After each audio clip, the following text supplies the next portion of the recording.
Black and white লাভ লেখিকা আসিফা খান পর্ব ৩। We will see you again angel. লেখাটি খুবই সামান্য হলেও এই সামান্যতম লেখাটি আসিলকে খুবই ভাবতে বাধ্য করছে। নার্সিংহোম থেকে আসার পরে আসিল ফ্রেশ হয়ে ঘুমিয়ে পড়ে। সেই হলুদ রঙের চিরকুটটি পড়ে থাকে ব্যাগের এক কোণায়। কাল রাতের ঘুমটাও আসিলের সাথে শত্রুতা করেছে। ঘুমের মাঝে বারবার সেই কাটা ভ্রুর নিচে খয়েরি রঙের চোখ তাকে ঘুমোতে দেয়নি। লোকটির মুখশ্রী কিছুতেই মনে পড়ছে না আসিলের। হয়তো লোকটি মাস্ক পরেছিল, আর না হলে ঘন বনের মতো খয়েরি চোখের মধ্যে নিজেকে হারিয়ে লোকটির মুখশ্রী দেখার কথা সে ভুলেই গিয়েছিল। সকালে কলেজের জন্য তৈরি হতে গিয়ে ব্যাগ খুলতেই চোখে পড়ল সেই হলুদ কাগজ। মনে পড়ে গেল তার রিসিপশনের মেয়েটির বলা সমস্ত কথা। কৌতূহল আর দমিয়ে না রেখে সেই হলুদ মোড়ানো কাগজটা খুলে দেখতেই আসিলের চোখটা আপনা আপনি বড় আকার ধারণ করেছে। ভ্রু একে অপরের সাথে মিশে বেশ অনেকগুলি ভাঁজ সৃষ্টি করেছে। ধপ করে বিছানার উপরে বসে পড়ল। চিন্তা ভাবনার ছাপ স্পষ্ট তার মায়াবী মুখে। কে আর কেন, চেনা নাকি অচেনা, এই রকমের ধরনের বিভিন্ন প্রশ্ন তার মাথায় ঘুরে বেড়াচ্ছে। আসিল, আর ইউ ওকে? এইভাবে বসে আছিস কেন? শরীরটা কি আবার খারাপ লাগছে তোর? আসিল সামনে তাকিয়ে দেখলো আয়েশা টাওয়াল হাতে নিয়ে দাঁড়িয়ে আছে। চুল থেকে টুপটুপ করে পানি পড়ছে। আয়েশাকে দেখে আসিল থতমত খেয়ে গেল।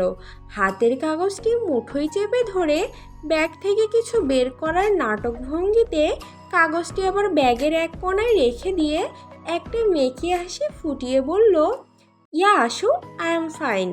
আমি একদম ঠিক আছি। আচ্ছা তুই থাক, আমি ফ্রেশ হয়ে আসি, ওকে?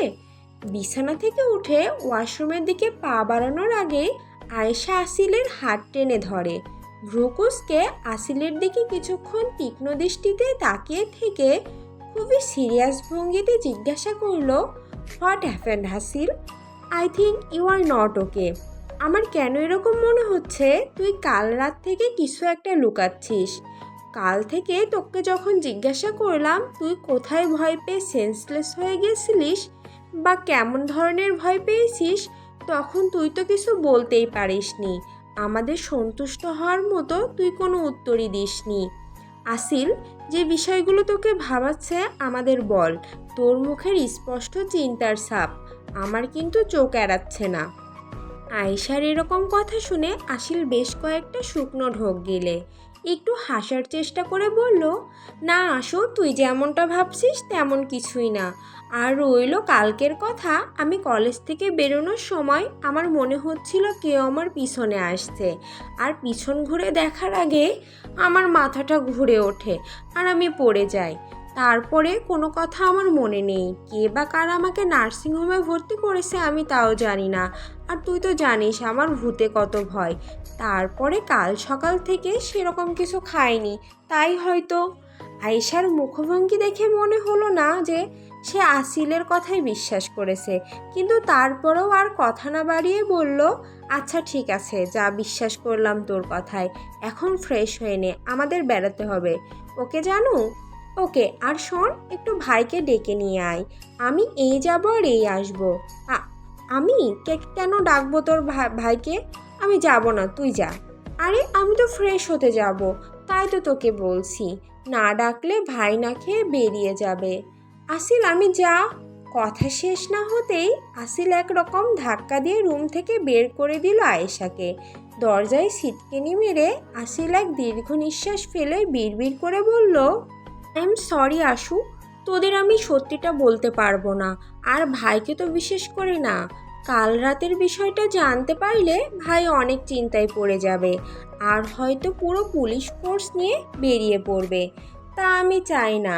আর এমনিতেও ভাই অনেক টেনশনে থাকে আমায় নিয়ে। আমি ভাইয়ের চিন্তার কারণ আর হতে চাই না। যা হবে পরে দেখা যাবে। আসিল এই সব কথা বলে ওয়াশরুমে ঢুকে যায়।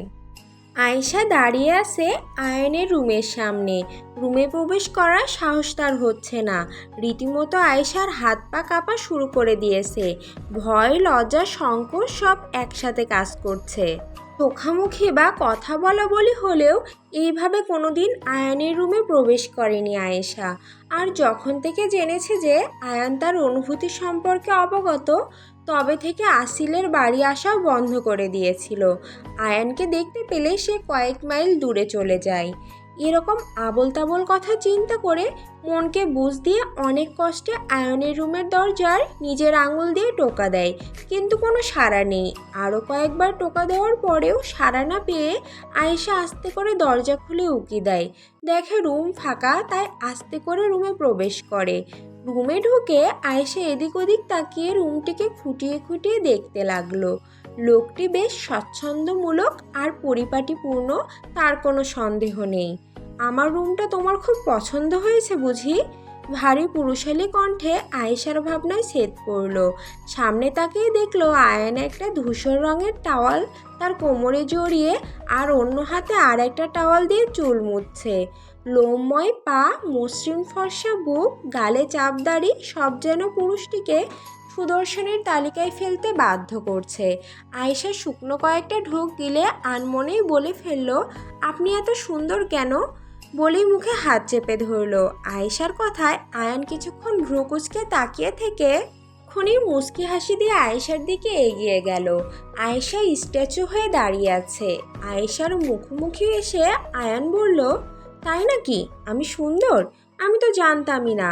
ভাগ্যিস তুমি বললে, না হলে আমি নিজেকে এতদিন হিরো আলম মনে করতাম। কথা হেসে উঠল আয়ান। আর আয়েশা তাকিয়ে আছে আয়ানের হাসির দিকে। কি ম্যাডাম, আবার কোথায় হারিয়ে গেলেন? আয়েশা এবার বেশ লজ্জা পেল। নিজেকে তার এখন বেহায়া মনে হচ্ছে। ইস, লোকটা তাকে কি ভাবছে কে জানে। তুমি কি আমাকে কিছু বলতে এসেছো? না মানে মানে তুই সরি আপনি না মানে আসিল। উফ, সব গুলিয়ে যাচ্ছে। আচ্ছা আচ্ছা, রিল্যাক্স। আগে কি বলবে গুছিয়ে নাও। আসিল আপনাকে নাস্তা করার জন্য ডাকছে। এবার আমি যাই। এই বলে আয়েশা দৌড় দিতে গেলে আয়ান তার বাহু ধরে ফেলে। হালকা আয়েশার দিকে ঝুঁকে তার চোখে চোখ রেখে বলল, আমাকে দেখলে খালি পালাই পালাই করো কেন? ভয়ে নাকি লজ্জায়? সূর্য হেলে পড়েছে পশ্চিম আকাশে। মৃদু বাতাসের সাথে পরিবেশটা খুবই মনোরম হয়ে উঠেছে। আসিল আর আয়েশা দুইজনই ক্লাস শেষ করে বেরিয়ে হোস্টেলের দিকে হাঁটা শুরু করলো। আসিল, আজকের প্ল্যান কি? কি আবার কাজের মধ্যে দুই, খাই আর শুই। না মানে আজ তো আমাদের টিউশন নেই, তাই আজ রান্না না করে বরং হোটেলে খাই, কি বলিস? হ্যাঁ, আইডিয়া মন্দ নয়, চল। এরই মধ্যে এক কালো কোট প্যান্ট পরা লোক তাদের দিকে ছুটে আসে। ঘামার্ত চেহারার লোক কিছুক্ষণ হাঁপিয়ে নিয়ে খুবই অনুনয়ের সুরে বলে উঠল, প্লিজ হেল্প মি। আমার স্যারের হাত খুব বাজেভাবে কেটে গেছে আর অনেক ব্লিডিংও হচ্ছে। প্লিজ একটু হেল্প করেন। হ্যাঁ নিশ্চয়ই হেল্প করব, কিন্তু কোথায় আপনার স্যার? গাড়িতে। প্লিজ চলেন আমার সাথে। আচ্ছা ঠিক আছে, চলুন। আসিল, আমি কি আসবো তোর সাথে? না না, আমি পারবো। তুই হোস্টেলে যা, আমি আসছি। ওকে, কিছু হলে আমাকে কল করবি। ওকে। এই বলে আসিল সেই লোকটার সাথে হাঁটা ধরল।